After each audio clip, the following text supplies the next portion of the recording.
ጤና ይስጥልን ክብራትና ክብራን ተመልካቾቻችን እንደምንውላችኋል። 6 ሰዓት ሆኖ ከኢትዮጵያ ቴሌቪዥን በቀጥታ ስርጭት ወደ እናንተ የሚደርሰው ዜና ኢትዮጵያ ተጀምሯል። አብሮነታችሁ ከኛ ጋር እንዲሁም በአክብሮት ነው የምንጋብዘው። አርዕስተ ዜናዎቹን እናስቀድማለን። ሰባተኛው ጠቅላላ ምርጫ ህዝቡ ዲሞክራሲያዊ መብቱን የተጠቀመበትና ጠንካራ ሀገረ መንግስት ለመመስረት ያደረገው ጥረት ፍሬ ያፈራበት ነው አሉ የአሶሳ ከተማ ነዋሪዎች።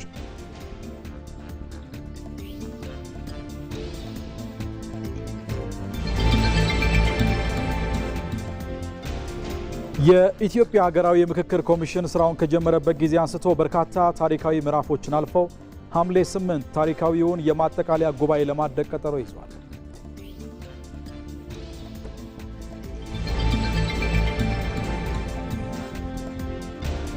በሆሮ ጉድሩ ወለጋ ዞን ባለፉት 7 ዓመታት በተከናወነው የአረንጓዴ አሻራ መርሃ ግብር የተፈጥሮ ሀብትን መጠበቅና ምርትና ምርታማነትን ማሳደግ ተችሏል።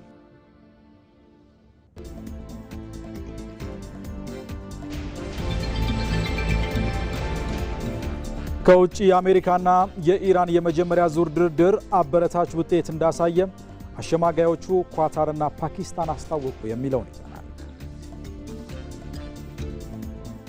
ከዜናዎቹ ጋር አሸናፊ እንዳለ ከናንተ ጋር ቆይታ አደርጋለሁ። እናንተም ጥሩ ቆይታ እንዲሆንላችሁ በአክብሮት ነው መጋብዘው። ወደ ቀዳሚው ዜና አልፋለሁ።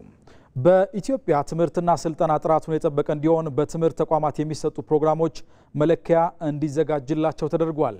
ይህም ተማሪዎች በሚማሩባቸው ዘርፎች በቂ እውቀት እንዲኖራቸውና ዓለም አቀፍ ተወዳዳሪ ዜጎችን ለማፍራት ያለመ ነው።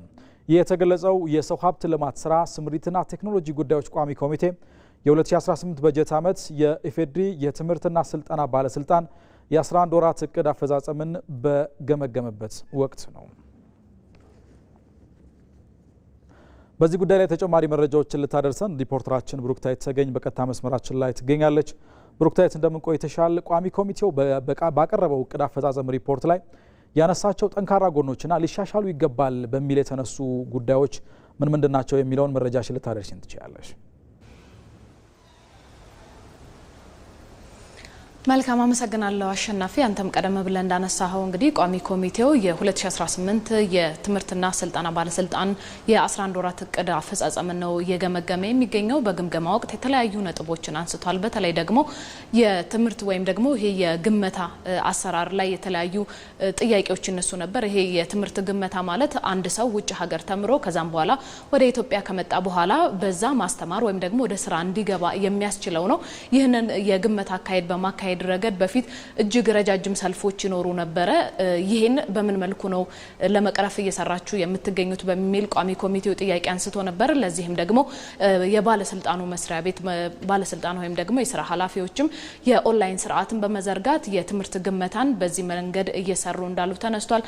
በተጨማሪም ደግሞ በተለይ የትምህርት ፈቃድ አሰጣጥና የፈቃድ እደሳ ላይ እስካሁን የሚነሱ የተለያዩ ችግሮች ነበሩ። አንዳንድ ጊዜ የግል የኮሌጆች የትምህርት በዚህ መስክ ላይ እናስተምራለን በሚል ማስታወቂያዎችን ያስነግራሉ። ከዛም በኋላ ደግሞ ተማሪዎች ይመዘገባሉ። ነገር ግን በዛ የትምህርት ዘርፍ ላይ ትክክለኛ የሆነ ፍቃድ ላይኖራቸው ይችላል። አልፎ ተርፎም ደግሞ እስከ ማስመረቅ ድረስ ይሄዳሉና ይሄ ክፍተት ከምን የመጣ ነው? እናንተስ እየሰራችሁ ያላችሁት ስራ ወይም ደግሞ ክትትላችሁ በምን መንገድ እየሄዳችሁ ነው? እንደዚህ አይነት ስህተቶች የሚፈጠሩት በሚል ቋሚ ኮሚቴው ጥያቄዎችን አንስቶ ነበረ። ይህንን ለመፍታት እንግዲህ እያንዳንዱ ኮሌጅ ወይም በአዲስ አበባ ውስጥ የሚሆን በሀገር አቀፍ ደረጃ ያሉ ኮሌጆች ለሚሰጧቸው የትምህርት እያንዳንዳቸው የትምህርት መስኮች የራሳቸው ለፕሮግራሞቹ ስታንዳርዶች እንዲወጡና እነዛን ስታንዳርዶች ደግሞ ሚት ማድረግ እንዲችሉ እየተሰራ እንዳለና አሁን ላይ በተለይ ደግሞ ስታንዳርዶች እየወጡ እያንዳንዱ የትምህርት ወይም ተቋማት ይሄንን የትምህርት ስርዓት ማስተማር እንፈልጋለን፣ ይሄ ትምህርት ፕሮግራም መስጠት እንፈልጋለን ሲሉ ይህ ስታንዳርድ ወርዶ እንዲሰሩበት ከዛም በኋላ ደግሞ በዛ ስታንዳርድ መሰረት እየሰሩ ነው ወይ የሚለውን የክትትል ስራ እየተሰራ ስለሆነ ይሄንን ችግር በአግባቡ እየተቀረፈ ይገኛል ተብሏል። በተለይ ደግሞ ተማሪዎች ወደ ትምህርት ተቋማት በሚሄዱበት ጊዜ እየተሰጠ ያለው የትምህርት ፕሮግራምና እነሱ ያላቸው ክህሎት ደግሞ የተመጣጠነ እንዲሆንም ደግሞ የኦዲት የጥራት ኦዲት እየተሰራ እንዳለ ተነስቷል። ይሄ ቋሚ ኮሚቴውም ደግሞ ይሄ በጥንካሬ ያነሳ ጉዳይ ነው። የክትትልና ኦዲት ማድረጉ እንዲሁም ደግሞ ለእያንዳንዱ የትምህርት ፕሮግራም የራሳቸው የሆነ ስታንዳርዶች ወጥተው መሰራታቸው በጥንካሬ ተነስቷል። ነገር ግን አሁን የሚታዩ በተለይ ደግሞ ከሲኦሲ አሰጣጥ ጋር ተያይዞ የሚነሱ ችግሮች በተለይ ደግሞ በግል ተምሮ ሲኦሲ ማግኘት የሚፈልጉ ሰዎች አሁንም ድረስ ጥያቄ ያነሱ ነውና ይሄንን በአፋጣኝ ምላሽ መሰጠት አለበት በሚል ተነስቷል። እንዲሁም ደግሞ የትምህርት ግመታ ላይ አሁንም የሚታዩ ክፍተቶች አሉ ተብሏል። በተለይ ደግሞ አገልግሎት ሲሰጥ ቀልጣፋ ያለመሆን ችግር ስላለ ይህንን በመፍታት ረገድ በሚቀጥለው ጊዜ እንዲያሻሽሉ ለባለስልጣኑ ተሰጥቷል። አሁንም ቋሚ ኮሚቴው የተለያዩ ጉዳዮችን ነሳለ በቀን የ7 ሰዓት ዜና ወጃችን ደግሞ ምን ጉዳዮች በተጨማሪነት ተነሱ ምን አይነት መፍትሄዎች ተቀመጡ የሚለውን መልሰን የምናደርስ ይሆናል። ብሩክታይት ለመረጃዎች እናመሰግናለን። ጥሩ ጊዜ ሆነልሽ። ኢዜማ 86 መቀመጫዎችን በማግኘት በአገር አቀፍ ደረጃ ቀዳሚው ተፎካካሪ ፓርቲ ሆኖ ማጠናቀቁን አስታወቀም። የአገር አቀፉ ምርጫ 2018 ውጤት ይፋ መሆኑን ተከትሎ ፓርቲው መግለጫ ሰጥቷል። እንደሚከተለው ይቀርባል። ሀገር አቀፉ ምርጫ 2018 መጠናቀቁን በትላንትናው ዕለት የኢትዮጵያ ብሔራዊ ምርጫ ቦርድ ይፋዊ የምርጫ ውጤት በማሳወቅ አረጋግጧል። ምርጫው ከነንከኖቹም ቢሆን በሰላም በመጠናቀቁ ፓርቲያችን እንኳን ደስ አለን ለማለት ይወዳል። በተጨማሪም ፓርቲያችን ለውድድር በቀረበባቸው ቦታዎች 13 የሕዝብ ተወካዮች ምክር ቤትና 73 የክልልና የከተማ ምክር ቤት ወንበሮችን በድምሩ 86 መቀመጫዎችን በማግኘት በአገር አቀፍ ደረጃ ቀዳሚው ተፎካካሪ ፓርቲ ሆኖ አጠናቋል። ይህንን ተጨባጭ ስኬት ላስመዘገቡ የፓርቲያችን እጩዎች፣ አባላት፣ ደጋፊዎችና በሂደቱ በቅንነት ለተሳተፉ አካላት ሁሉ እንኳን ደስ አለን እንኳን ደስ አላችሁ ለማለት ይወዳል። ፓርቲያችን ከቀጣዩ ምርጫ በፊት ባሉት ዓመታት ጠንካራ ጎኖቹን በማስቀጠል እንዲሁም የነበሩበትን ክፍተቶች በስትራቴጂና ሌሎች አስፈላጊ ተግባራት በመሙላት ተጨባጭ የተፎካካሪ ፓርቲነት ሚናውን ጊዜ ሳያባክን የሚጀምረው ዛሬ መሆኑን እየገለጽን በእነዚህ ዓመታት ከዚህ ቀደም ስናደርገው እንደነበረው ሁሉ ብሔራዊ ጥቅሞችን በሚያሳኩ ጉዳዮች ከሁሉም ኢትዮጵያዊ ኃይል ጋር በመተባበር የምንንቀሳቀስበት መፎካከሪያ አጀንዳዎች ላይ ማህበረሰባችንን በሚመጥን ጨዋነት ልዩነቶቻችንና ትችቶቻችንን እያቀረብን የጀመርነውን ጤናማና ዘመናዊ የፖለቲካ ባህል የማዋለድ ተግባራችንን በተጠናከረ መልኩ የምንቀጥልበት እንዲሁም ለተጨማሪ ስኬት የምንደረደርበት እንደሚሆን ቃል እንገባለን። በመጨረሻም ገዢ ሆኖ እንዲቀጥል ለተመረጠው ብልጽግና ፓርቲ እንዲሁም በውድድሩ ለተሳትፋችሁ የህዝብ ውክልና ላሳካችሁ ተፎካካሪዎች እንኳን ደስ አላችሁ ለማለት እንወዳለን። አሸናፊው ፓርቲ ከዛሬ ጀምሮ ዴሞክራሲያዊ ተቋማትን ለመገንባትና ፍትሐዊ የፖለቲካ ምህዳርን ለሁሉም እኩል ተደራሽ ለማድረግ በቁርጠኝነት እንዲሰራ ለሀገር እድገትና ለውጥ ጠቃሚ ሀሳቦች ከማንኛውም ወገን ሊገኙ እንደሚችሉ በመረዳት አማራጭ ሀሳቦችን እንዲሰማ እንዲሁም ትችቶችን በሆደ ሰፊነት እያስተናገደ ሀገራችን የሚያስፈልጋትን ዴሞክራሲ በጋራ እንድንገነባ ጥሪ እናቀርባለን ሲል በሙሉ መግለጫው ላይ ገልጿል።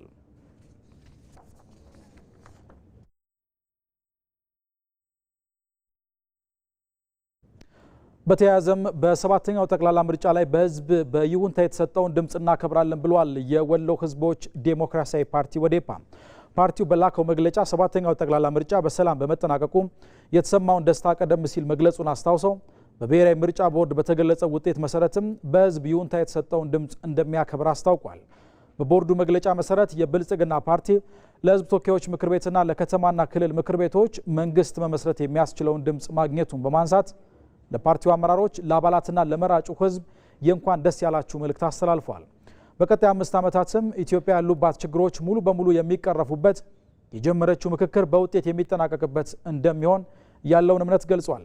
የሰለጠነ የዲሞክራሲ ስርዓት ጅማሮ ላይ ላለችው ሀገራችን የሰላምና የእድገት የመሻገር ጊዜ እንዲሆን እየተመኘን ፓርቲያችን የሀገር ሉዓላዊነትን የልማትና የእድገት ጉዞን የሚያደናቅፉ የውጭም ሆነ የውስጥ የጥፋት ኃይሎችን ከመንግስት ጎን ቆመን የምንታገል መሆኑን እናረጋግጣለን ሲል መልእክቱን አስተላልፏል። ሰባተኛው ጠቅላላ ምርጫ ህዝቡ ዴሞክራሲያዊ መብቱን የተጠቀመበትና ጠንካራ ሀገረ መንግስት ለመመስረት ያደረገው ጥረት ፍሬ ያፈራበት ነው አሉ የአሶሳ ከተማ ነዋሪዎች።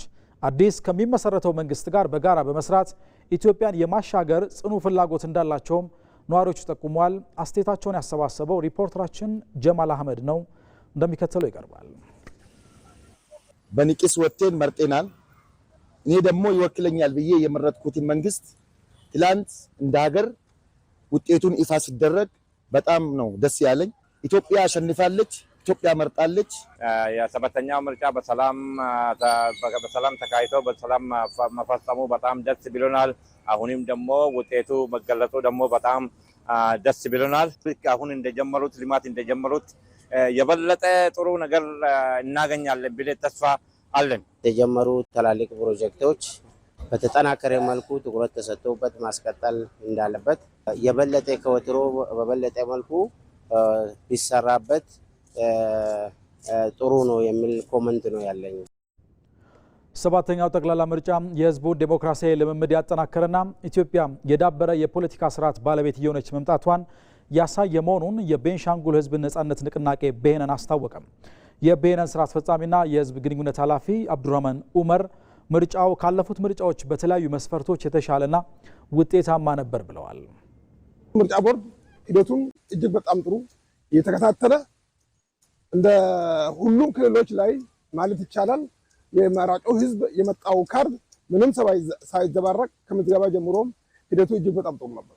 እኛም እንደ ቤነን ድርጅት የተወሰነ ድምፅ አግኝተናል። አሁን ባገኘነው ድምፅ ልክ ቀጣይ በሰጠው ምርጫ ቦርድ የሰጠው ይፋ መግለጫ ሙሉ በሙሉ ማህበረሰቡን የሰጠን ድምፅ ተቀብለን አክብረን ቀጣይ ራሳችንን ከክልሉ መንግስት ጋርና ከፌደራል መንግስት ጋር አብረን ለመስራት ህዝቡን ለማገልገል ለማጠናከርና ለመስራት ዛሬን አዘጋጅተናል።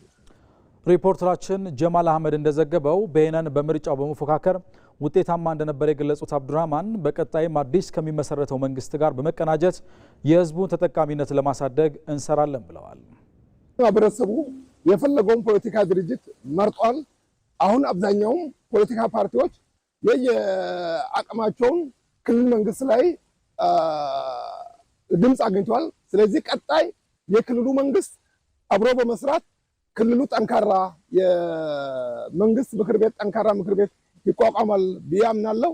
ስለዚህ ቀጣይ ተስማምተን የፖለቲካ ድርጅቶችም ተጋግዘው የጋራ ምክር ቤቱ በማጠናከር ከክልሉ መንግስት ጋር በመሆን ክልሉን የበለጠ በማጠናከር አካባቢያችን ሰላምና ልማት በማጠናከር አብረን የመስራት ባህሉ እንዲጠነክር ነው የምመኘው።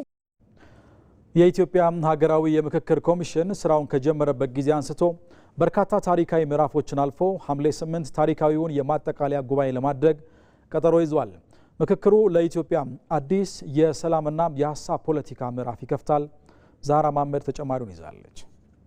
ኢትዮጵያ ለዘመናት የቆዩ የፖለቲካ ልዩነቶችና ስር የሰደዱ ቅሬታዎችን በጠረጴዛ ዙሪያ ለመፍታት አልማ ስታካሄድ የቆየችው የሀገራዊ ምክክር አሁን ወሳኙ ምዕራፍ ላይ ደርሷል። ከማንኛውም ወገንተኝነት የጸዳውና በገለልተኛ ኮሚሽነሮች የሚመራው ይህ ታሪካዊ መድረክ ኢትዮጵያ የሀሳብ ልዩነቶችን በኃይል ስትፈታ የኖረችበትን አሮጌ መንገድ በመቀየር ጠመንጃ ሳይሆን ሀሳብ ያሸንፍ የሚል አዲስ የፖለቲካ ባህል ለመገንባት መሰረት ተጥሏል። ሀገራዊ ምክክር የሚባለው ሂደት ለሀገር ግንባታ እጅግ አስፈላጊ ነው።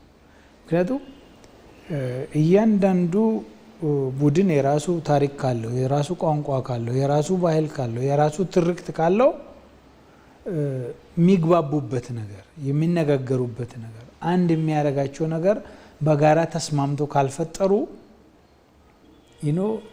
በአንድነት ስለ አንድ ነገር ለማውራት ሊከብዳቸው የሚያስፈልገው ውይይት ነው።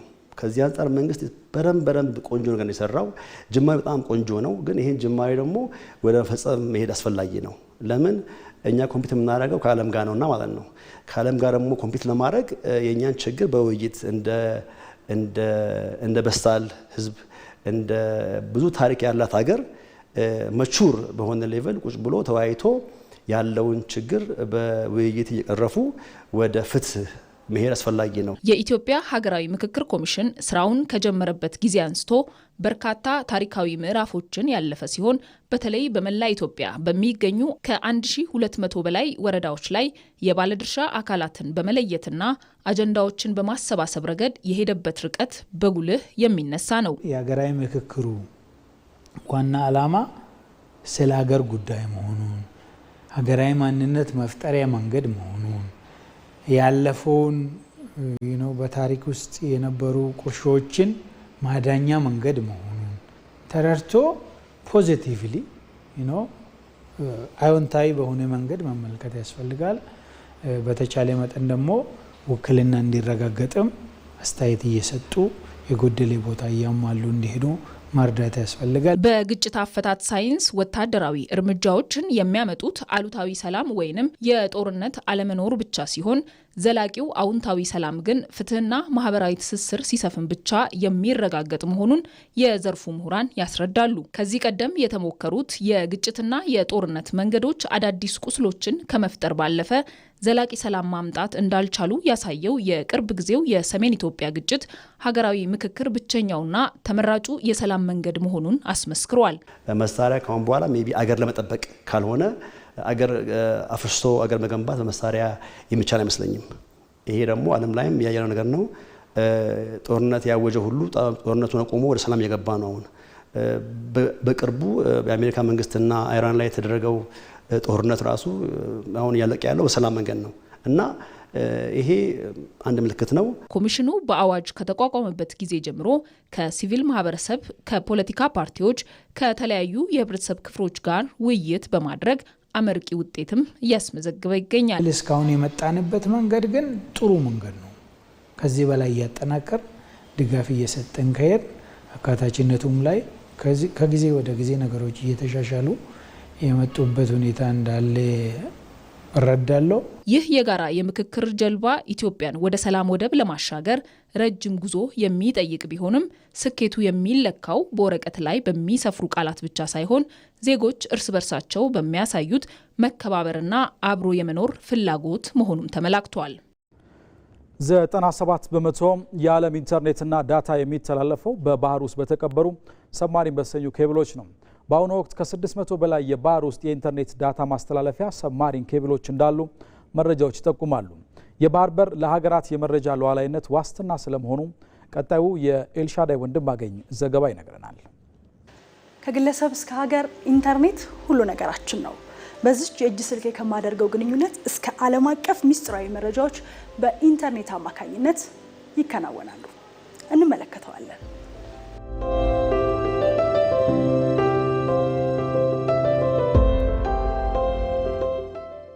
ከ97 በመቶ የዓለም ኢንተርኔት ዳታ የሚተላለፈው በባህር ውስጥ በተቀበሩ ኬብሎች ሲሆን ሰብማሪን ኬብል በመባል ይታወቃል። በአሁኑ ወቅት ከ600 በላይ የባህር ውስጥ የኢንተርኔት ዳታ መተላለፊያ ሰብማሪን ኬብሎች እንዳሉ መረጃዎች ይጠቁማሉ። ተጨማሪ 81 የባህር ውስጥ የኢንተርኔት ዳታ ኬብል መስመር ዝርጋታ በመከናወን ላይም ይገኛል። የዳታ ኬብሎች ባለቤት የተለያዩ ዓለም አቀፍ ቴሌኮም ኩባንያዎች ናቸው። የባህር ወለል ላይ ከተዘረጋው የኢንተርኔት ዳታ ኬብል ርዝማኔ 1.5 ሚሊዮን ኪሎ ሜትርን ይደርሳል። ከዕለት ተዕለት ህይወታችን እስከ ሀገራዊ ቁልፍ መሰረተ ልማቶችና መረጃዎች በእነዚህ ግሎባል ኔትወርክ ኬብል የሚጠቀሙ ናቸው። እኚህ ወሳኝ የመረጃ ማስተላለፊያ መስመሮችን በመጠቀም ረገድ የባህር በር ባለቤት መሆንና አለመሆን ከፍተኛ ሀገራዊ ጥቅምና ጉዳት እንዳለው ያውቃሉ? በቅድሚያ አጠቃቀሙን እንመልከት። በባህር ውስጥ የተዘረጉ የኢንተርኔት ማስተላለፊያ ኬብሎች መሬት ላይ ከተዘረጉ ኬብሎች ጋር የሚገናኙት በባህር ዳርቻዎች ውስጥ ነው። ስለሆነም የባህር በር ያላቸው ሀገራት በሀገራቸው በመሬት ውስጥ የተቀበሩ የኔትወርክ ኬብሎችን በባህር ዳርቻ ከሚገኙ የባህር ውስጥ ሰብማሪን ኬብል ጋር በቀላሉ ያገናኛሉ። በአንጻሩ የባህር በር የሌላቸው ሀገራት ደግሞ መሬት ላይ ያለውን የኢንተርኔት ዳታ መስመር ከዓለም አቀፍ የባህር ውስጥ ሰብማሪን ኬብል ጋር ለማገናኘት የግድ የባህር በር ያላቸው ሀገራትን መሬት ላይና እንዲሁም የባህር ጠረፍን መጠቀም ግድ ይላቸዋል።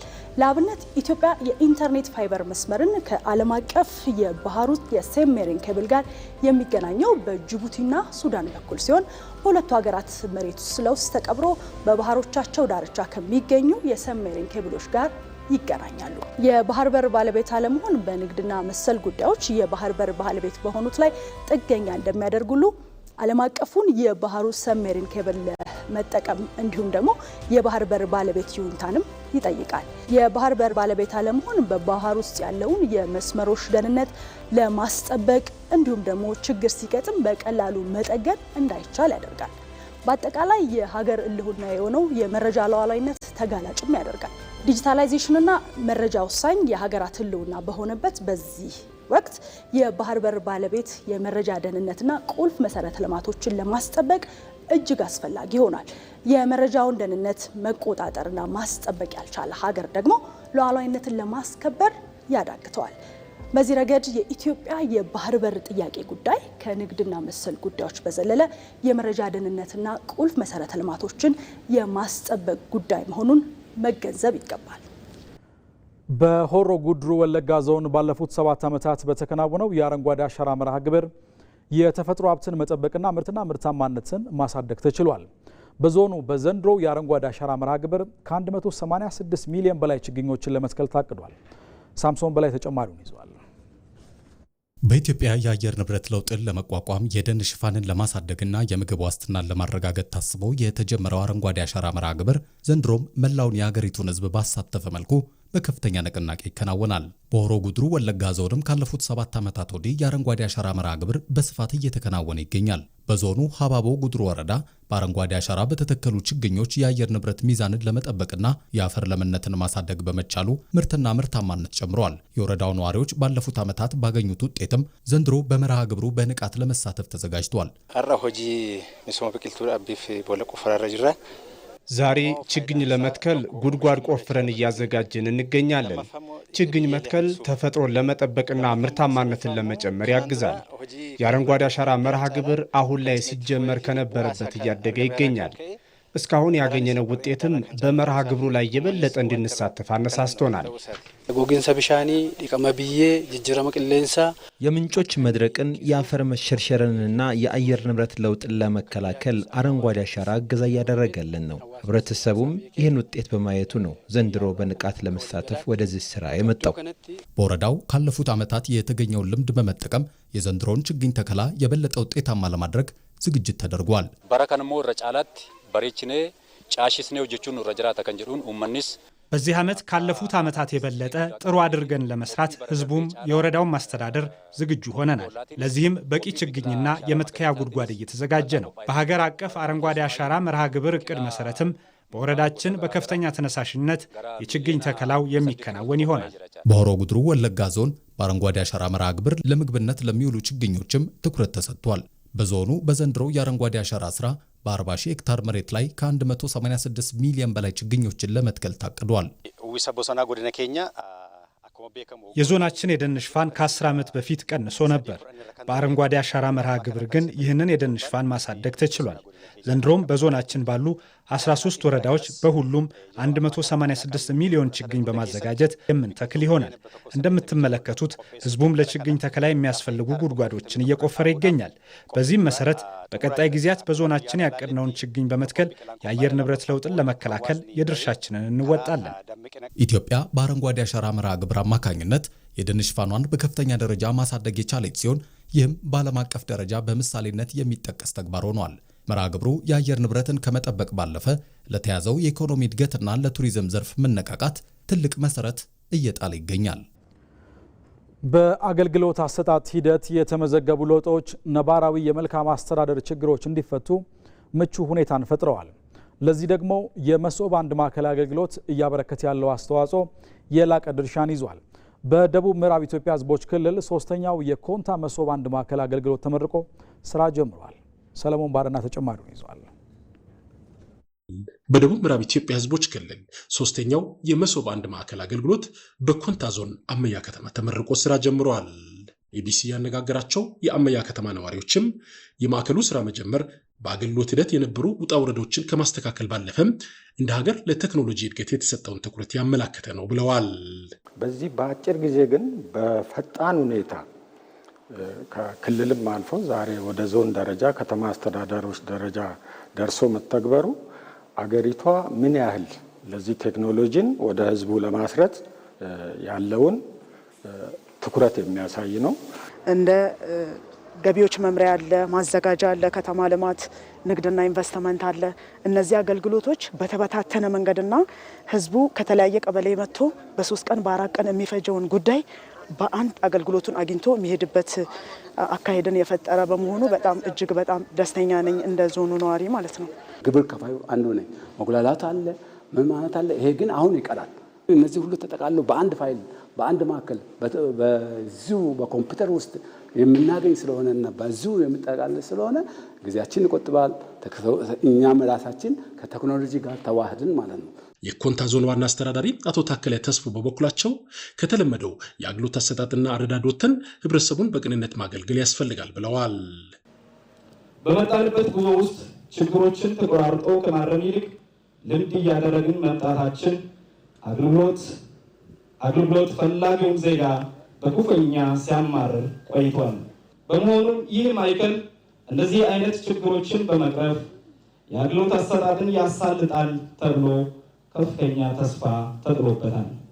ይህም ሊሳካ የሚችለው ከለመድነው አይነት አገልግሎት አሰጣጥ አረዳድና አስተሳሰብ ወጥተን አገልጋይ መሪና ሰራተኛ መሆን ስንችል በመሆኑ ለዚህ ራሳችንን ልናዘጋጅ ይገባል። የደቡብ ምዕራብ ኢትዮጵያ ህዝቦች ክልል ርዕሰ መስተዳድር ዶክተር ኢንጂነር ነጋሽ ዋጌሾም በአገልግሎት አሰጣጥ የተመዘገበውን ለውጥ በሌሎች ዘርፎች ላይ በመድገም ለሁለንተናዊ ለውጥ ርብርብ ሊደረግ እንደሚገባ አስገንዝበዋል። በዋናነት ትኩረታችን ተገልጋይ ተኮር መሆን አለበት። የመንግስት የስራ ኃላፊዎች ከኃላፊነት ከአለቃነት ወጥተው አገልጋይነትን መንፈስ ተላብሶ አገልግሎት መስጠት አለባቸው። አሁን ያለን ጊዜ የውድድር ጊዜ ነው፣ የፉክክር ጊዜ ነው። ከሌላ ዞን ጋር መፎካከር፣ ከሌላ ከተማ ጋር መፎካከር፣ መወዳደር፣ ከነሱ ልቀን መታየት መገኘት አለብን። አርሶ አደሩ በእርሻው በእንስሳት እርባታው፣ ከተማ ላይ ያለው ነጋዴው ማህበረሰብ በንግዱ፣ ከዛ ደግሞ ከሚያገኘው ውስኑንም የመንግስትን ድርሻ በግብር በታክስ በንግድ ትርፍ መልክ እየከፈለ ሲሄድ አካባቢ ያድጋል። በዚህ በምናገኘው የልማት ፍላጎቶችን እኛም እንደ መንግስት እያሟላን እንሄድበታለን። የመሶብ አንድ ማዕከል ግንባታም በሌሎችም የክልሉ ብዝሃ ማዕከል ከተሞች እየተፋጠነ እንደሚገኝም ተጠቁመዋል። የውጭ ዜና። የአሜሪካና የኢራን የመጀመሪያ ዙር ድርድር አበረታች ውጤት እንዳሳየ አሸማጋዮቹ ኳታርና ፓኪስታን አስታወቁ። ድርድሩ ትላንት እሁድ በስዊዘርላንድ መጀመሩ ይታወቃል።